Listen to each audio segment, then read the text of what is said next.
Hello my dear students, welcome to future learners academy. আজকে ক্লাসটা হতে চলেছে অষ্টম শ্রেণীর ছাত্রছাত্রীদের জন্য। তোমাদের ইতিহাসের দ্বিতীয় অধ্যায়ের ওপর 1 নম্বরের ছোট প্রশ্ন নিয়ে আলোচনা করব। তোমরা যদি এই প্রশ্নগুলো ভালোভাবে রেডি করে যেতে পারো তাহলে অবশ্যই তোমরা পরীক্ষায় ছোট প্রশ্নের ওপরে পুরো নাম্বার তুলতে পারবে। ছোট প্রশ্নের মান 1 করে থাকে, তাই ছোট প্রশ্নে যদি সমস্ত আনসার তুমি ঠিক দিতে পারো তাহলে সেখানে কিন্তু তুমি বেশ ভালো নাম্বার তুলতে পারবে। তো এর আগে আমি প্রথম অধ্যায় থেকে ছোট প্রশ্ন নিয়ে আলোচনা করেছি, তোমরা চাইলে ভিডিওটা দেখে নিতে পারো, লিঙ্ক ডেসক্রিপশনে দেওয়া থাকবে, এই ভিডিও ডেসক্রিপশনে। চলো শুরু করা যাক। আশা করি অধ্যায়টা তোমাদের সকলের পড়া হয়ে গিয়েছে। দেখো, অধ্যায়ের নাম আছে আঞ্চলিক শক্তির উত্থান। তো এই অধ্যায় থেকে যত শর্ট প্রশ্ন হয় পরীক্ষায় আসার মতো সেগুলো নিয়েই আলোচনা করা আছে। দেখো, প্রথম প্রশ্ন তোমাদের আছে, কত সালে ঔরঙ্গজেব মারা যান? উত্তর হবে 1707 সালে। নেক্সট, কত সালে পলাশীর যুদ্ধ হয়? খুব ইম্পর্টেন্ট প্রশ্ন, তোমরা ভালোভাবে দেখে রাখবে। উত্তর 1757 খ্রিস্টাব্দে 23শে জুন। চাইলে তোমরা প্রশ্নগুলো খাতায় লিখে নিতে পারো, কিংবা যদি এই পিডিএফটা দরকার পড়ে তাহলে সেটা কমেন্ট করে জানাও, এই পিডিএফটা তাহলে টেলিগ্রামে দিয়ে দেব। চলো পরের প্রশ্ন দেখো, কার নেতৃত্বে আঞ্চলিক শক্তি হিসাবে বাংলার উত্থান ঘটে? দেখো, প্রশ্নটা এভাবেও দিতে পারে যে বাংলার প্রথম স্বাধীন নবাব কে ছিলেন, বা কার নেতৃত্বে স্বাধীন বাংলার উত্থান ঘটে, আর সেটার উত্তর হবে মুর্শিদ কুলি খান। পরের প্রশ্ন দেখো, কোন শহর বা প্রদেশকে জাহাঙ্গীরনগর বলা হতো? উত্তর হবে ঢাকা, যেটা কিন্তু এখন আমাদের বাংলাদেশের মধ্যে পড়ে গিয়েছে।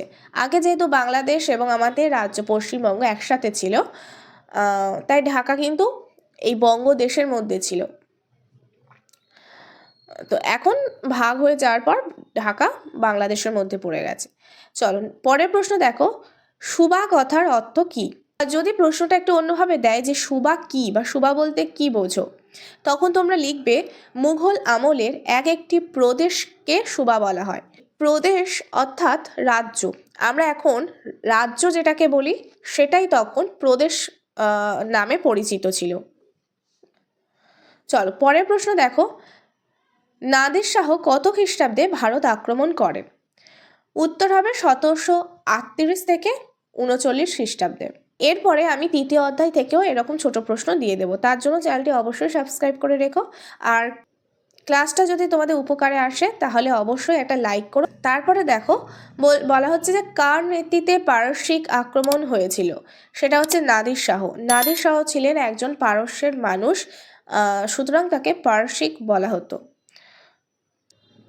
আহমদ শাহ আবদালি কবে ভারতবর্ষ আক্রমণ করেন? উত্তর হবে 1756 থেকে 57 খ্রিস্টাব্দে। মুর্শিদ কুলি খানকে লেখা ঔরঙ্গজেবের চিঠিটি কোন ভাষায় লেখা ছিল? ফার্সি ভাষায়। দেখো পরের প্রশ্ন আছে, কবে বাংলায় স্বাধীন নবাবী আমলের সূচনা ঘটে? চলো উত্তর দেখে নাও, বা বলতে পারে যে স্বাধীন বাংলা কবে প্রতিষ্ঠিত হয়? উত্তর 1717 খ্রিস্টাব্দে। পরের প্রশ্ন দেখো, কত সালে মুর্শিদ কুলি খান মারা যান? উত্তর হবে 1727 সালে। আচ্ছা দেখো তো, এই প্রশ্নটার উত্তর দিতে পারো কি?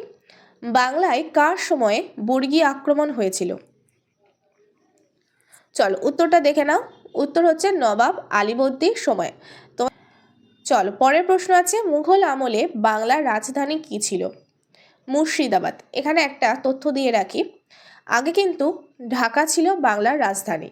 পরবর্তীকালে মুর্শিদ কুলি খান, আমরা আগেই জানলাম যে মুর্শিদ কুলি খানের নেতৃত্বে আমাদের বাংলার উত্থান হয়েছিল, স্বাধীন বাংলার উত্থান হয়েছিল, বা তিনি করেছিলেন।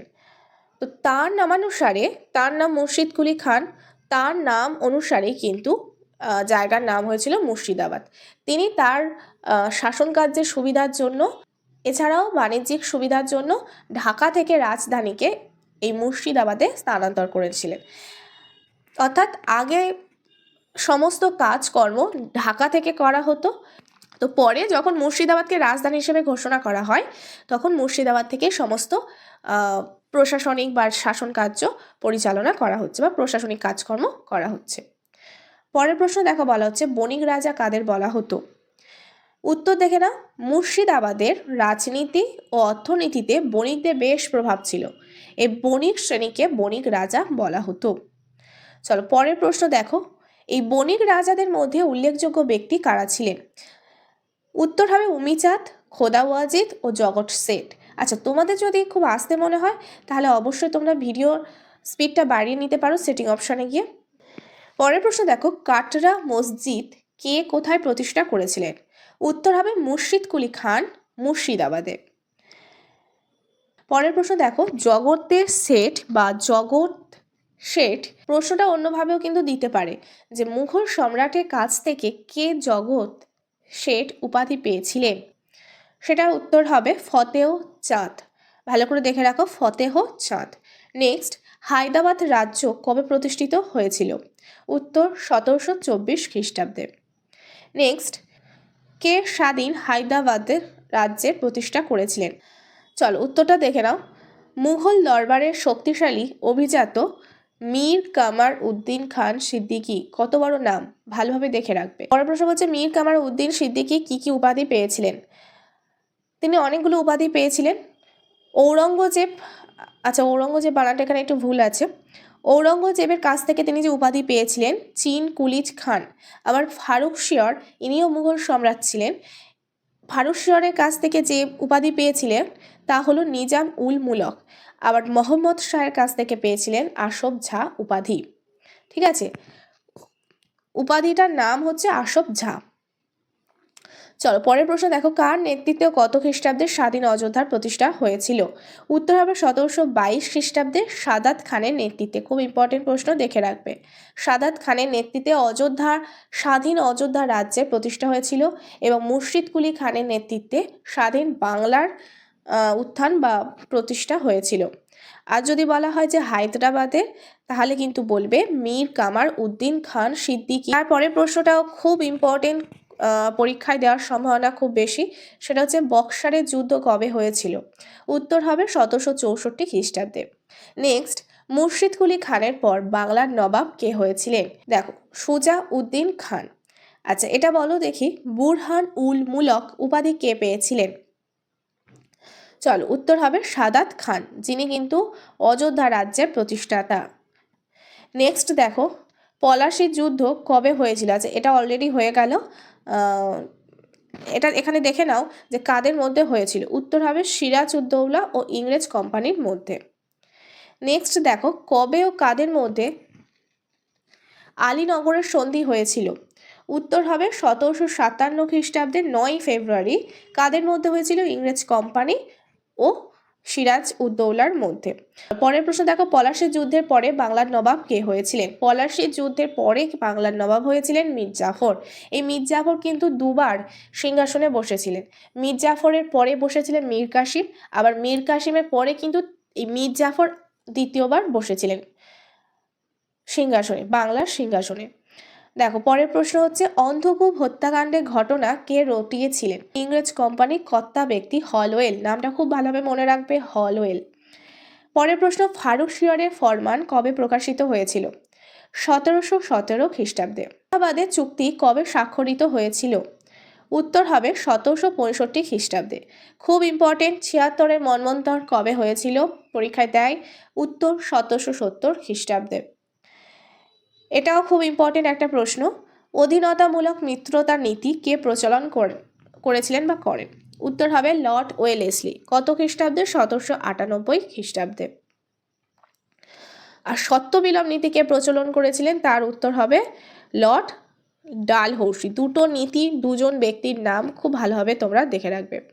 চলো পরের প্রশ্ন, কর্ণাটকের যুদ্ধ কবে এবং কাদের মধ্যে হয়েছিল? সালটা দেখে নাও, 1744 থেকে 1763 খ্রিস্টাব্দে। আর কাদের মধ্যে হয়েছিল? ইংরেজ ও ফরাসিদের মধ্যে। তৃতীয় কর্ণাটকের যুদ্ধ বা যেটাকে বন্দিবাসেরও যুদ্ধ বলা হচ্ছে, সেটা কবে হয়েছিল? 1760 খ্রিস্টাব্দে। আচ্ছা এই যে ওয়েলেসলি অধীনতামূলক মিত্রতা নীতি, কে স্বেচ্ছায় মেনে নিয়েছিলেন? উত্তর দেখো, হায়দ্রাবাদের নিজাম। আচ্ছা, কে বিরোধিতা করেছিলেন যদি বলে? মহীশূরের শাসক টিপু সুলতান এই নীতির বিরোধিতা করেছিলেন। খুব ভালোভাবে মনে রাখবে। নেক্সট দেখো, তৃতীয় ইঙ্গ মারাঠা যুদ্ধের সময় কে গভর্নর জেনারেল ছিলেন? উত্তর হবে লর্ড ওয়ারেন হেস্টিং। পরের প্রশ্ন, কবে ও কাদের মধ্যে ইঙ্গ মহীশূর যুদ্ধ হয়েছিল? ইঙ্গ বলতে এখানে কিন্তু ইংরেজদের কথা বলা হচ্ছে, আর মহীশূর মানে মহীশূর রাজ্যে। তো মহীশূরের রাজ্যের রাজা এবং ইংরেজদের মধ্যে যুদ্ধ কবে হয়েছিল? 1767 থেকে 1799 খ্রিস্টাব্দের মধ্যে হয়েছিল। কাদের মধ্যে? ইংরেজ ইস্ট ইন্ডিয়া কোম্পানি এবং মহীশূরের মধ্যে। এই যে যুদ্ধগুলো ইঙ্গ মহীশূর, এর মধ্যেই কিন্তু বোঝা যাচ্ছে যে দুটো দল, একটা ইংরেজ একটা হচ্ছে মহীশূর রাজ্যের শাসকের মধ্যে হয়েছিল। হ্যাঁ, তো এটা থেকে কিন্তু তোমরা ধরতে পারবে। পরের প্রশ্ন দেখো, সলবায়ের সন্ধি বা চুক্তি কবে স্বাক্ষরিত হয়? 1782 খ্রিস্টাব্দে। নেক্সট, কত খ্রিস্টাব্দ কাদের মধ্যে বেসিনের সন্ধি হয়েছিল? খুব ইম্পর্টেন্ট প্রশ্ন। 1802 খ্রিস্টাব্দে কোম্পানি বা ইংরেজদের সাথে, এখানে কোম্পানি বলতে ইস্ট ইন্ডিয়া কোম্পানি বা ব্রিটিশদের সাথে কার হয়েছিল? দ্বিতীয় বাজিরাওয়ের হয়েছিল। পরের প্রশ্ন, মারাঠা কবে ও কোন চুক্তির মাধ্যমে অধীনতামূলক মিত্রতার নীতি স্বীকার করে? মারাঠারা কোন চুক্তির মাধ্যমে? এই যে বেসিনের চুক্তি হয়েছিল 1802 খ্রিস্টাব্দে, এটার মাধ্যমে।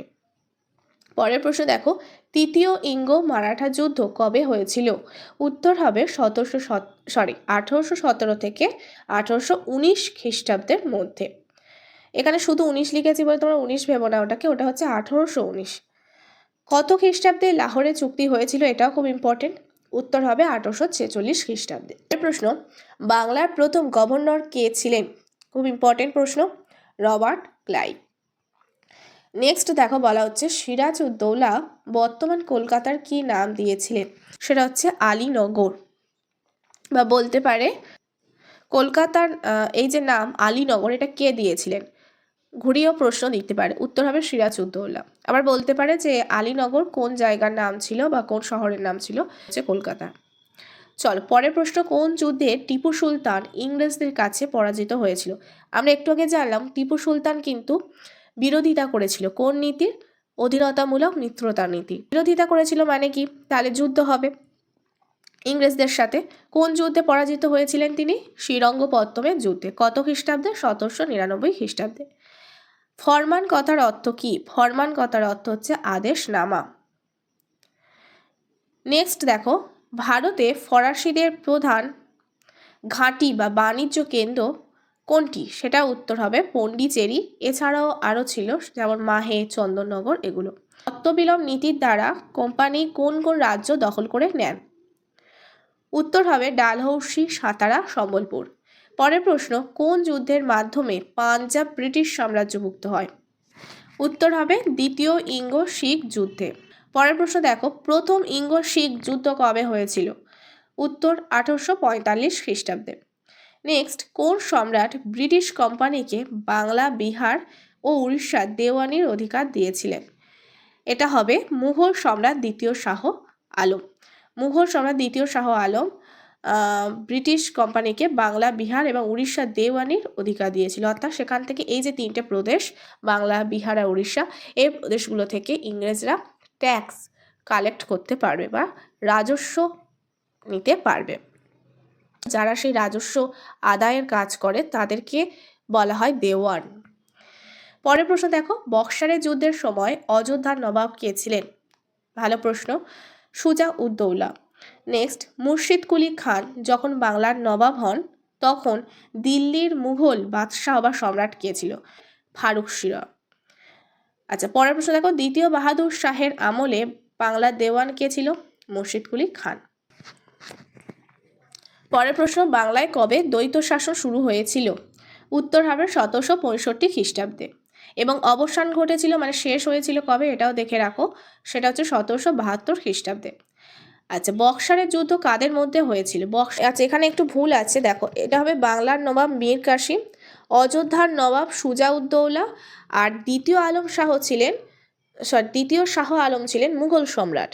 তাহলে বাংলার নবাব মীর কাসিম, অযোধ্যার নবাব সুজাউদ্দৌলা এবং মুঘল সম্রাট দ্বিতীয় শাহ আলম, এরা তিনজন মিলে একদিকে ছিল, একসাথে যুদ্ধ করেছিল। কাদের বিরুদ্ধে? ইংরেজদের বিরুদ্ধে।